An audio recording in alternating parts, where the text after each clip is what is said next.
Hello and welcome to Standard 14 of the Personal Financial Literacy Standards, Teaching Charitable Giving.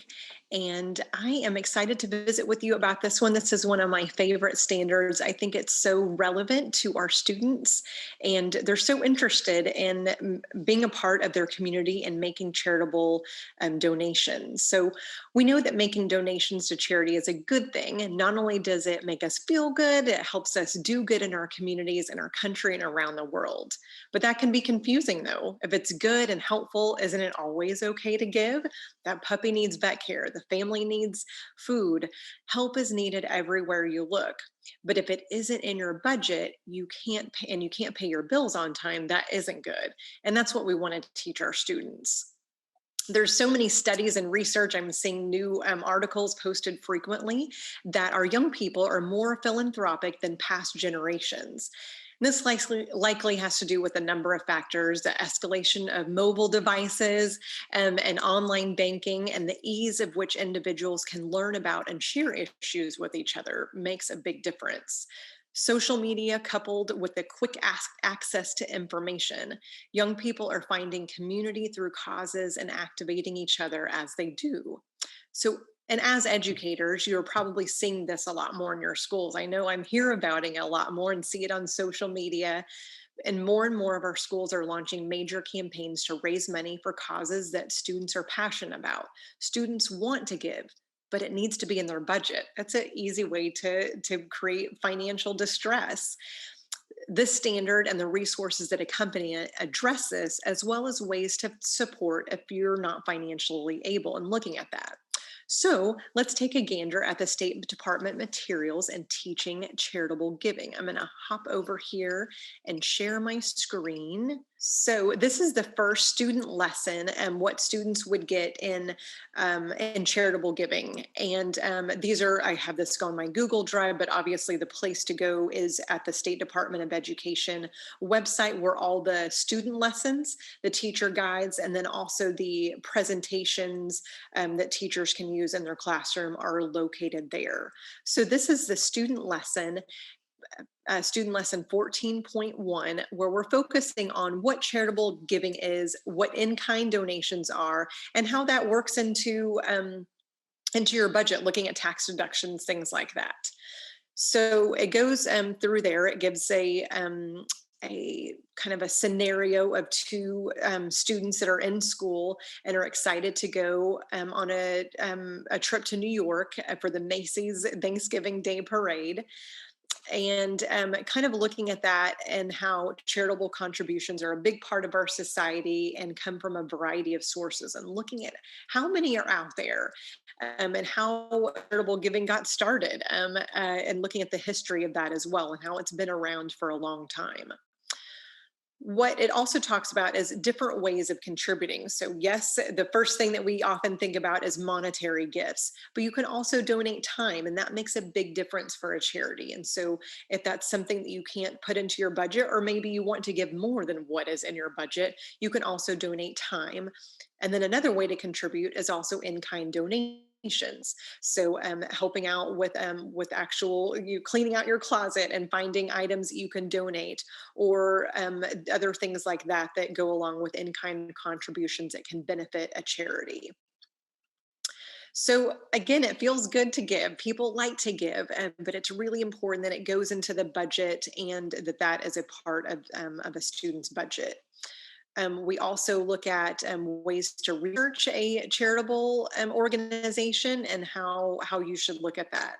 So down here in the activity, here's an assessment to start us off with that. But then below that are the activities, and it talks about my giving profiles. So students pick a couple organizations that they might be interested in, different ways that they can contribute, whether that's through time, money, or in-kind donations, and then why they might want to participate, reasons for participating and supporting that organization, benefits from participating, and then the cost to participating. So a cost if they're donating money, how does that impact their budget?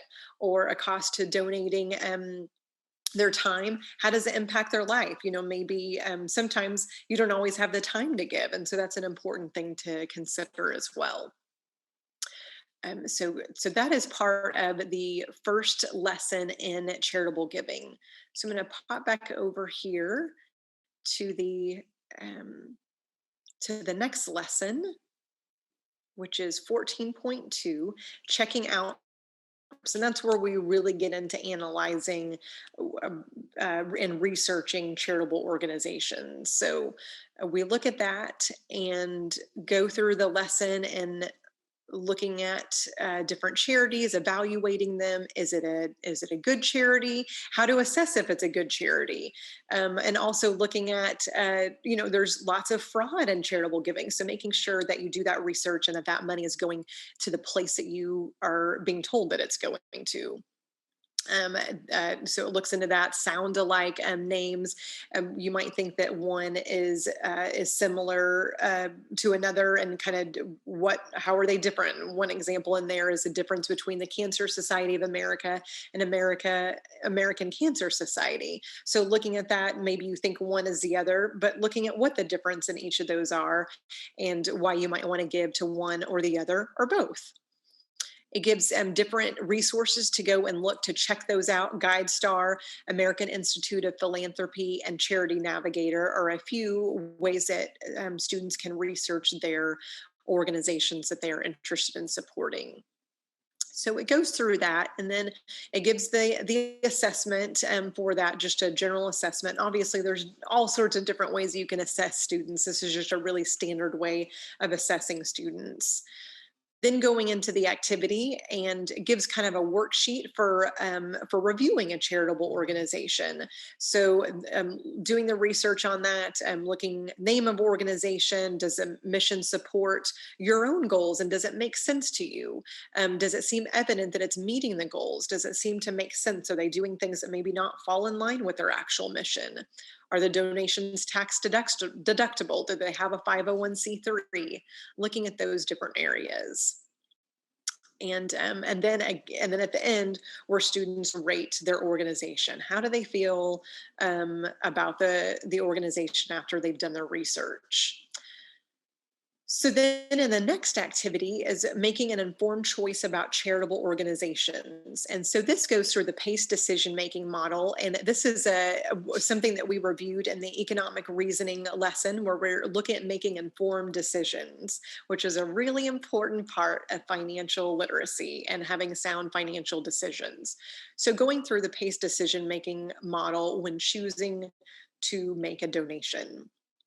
So that is what that is about, and walks through students through that guide. So I'm going to show you a few other resources, or just what some of those resources look like. This was an article that happened to be on GoFundMe, but it's titled "The 30 Best Charities to Donate to in the U.S." And this could be a great article for your students to read. And then, so this lists the 30 best charities. Well, why are they the 30 best charities? And does that mean that those are some to give to? These could be recommended, and so that's a good thing. But as you'll notice, they're also very large organizations. You do see GoFundMe causes. So that's something to look at, but oftentimes they're very large organizations. What about the smaller ones? Is that something that they want to contribute? And then even looking at GoFundMe causes, sometimes those don't always go to the places that you're planning for your donations to go to. So this could be a great article to go through and really kind of walk through, dissect, have students give their opinions about the information that is involved in this article. I wanted to show you the Charity Navigator website, just as a great place to encourage students to go to look up organizations that they might be interested in supporting.